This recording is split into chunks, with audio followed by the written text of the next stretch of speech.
এটা দুঃখ কেন করিস বাবা? তুই আছিস, তাই তো তোর মাঝে রহিয়াছি আমি। ভক্ত ছাড়া ভগবান কখনো থাকতে পারে না। তাই তো তোকে ছেড়ে থাকতে আমারও খুব কষ্ট হচ্ছে রে। ওরে, কারে করিস তুই ভয়? মনোবাঞ্ছা পূর্ণ হবে জানিবে নিশ্চয়। তাহলে আর আমি এখানে বিলম্ব শুধু যাওয়ার সময় এই অধমী হীরামনকে আমার এই যুগল পায়ে আমাকে মাথায় নিতে দাও।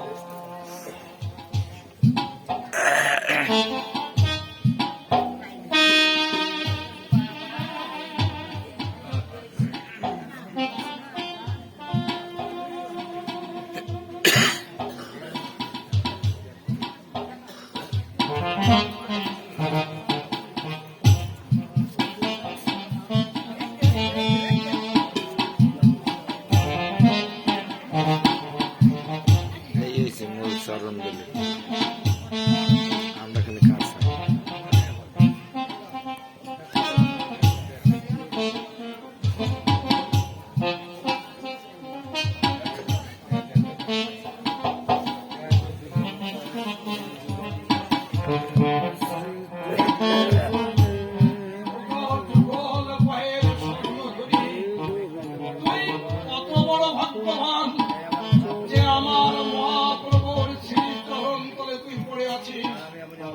আর আমি এমনই অবাগা, আমার ঠাকুরের কাছে থাকবো এতটুকু অধিকার আমার নেই।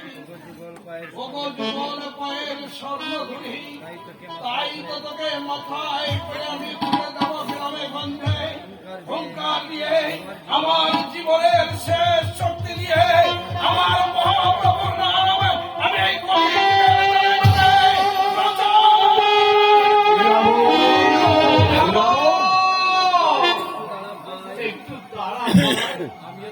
আমিও তোর সঙ্গে যাব না। তা হয় না সাধক মৃত্যুঞ্জয়, তা হয় না। আমি একে প্রতিষ্ঠায় তুমি শ্রী ঠাকুরের পদপদ্মে স্থান পেয়েছ, তোমাকে কষ্টের কাজে নেওয়া যায় না।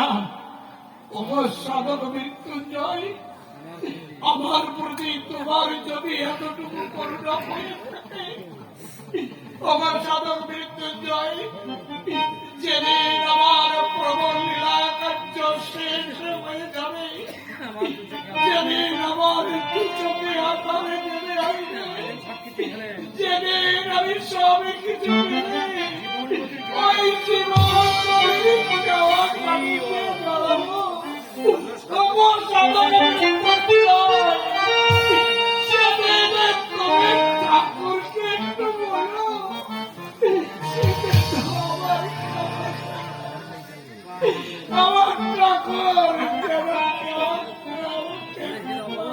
ওরে হীরামন, তুই বড় জ্বালাতন করিস বাবা। হরিনাম মহামন্ত্র তোকে যে প্রচার করতে হবে।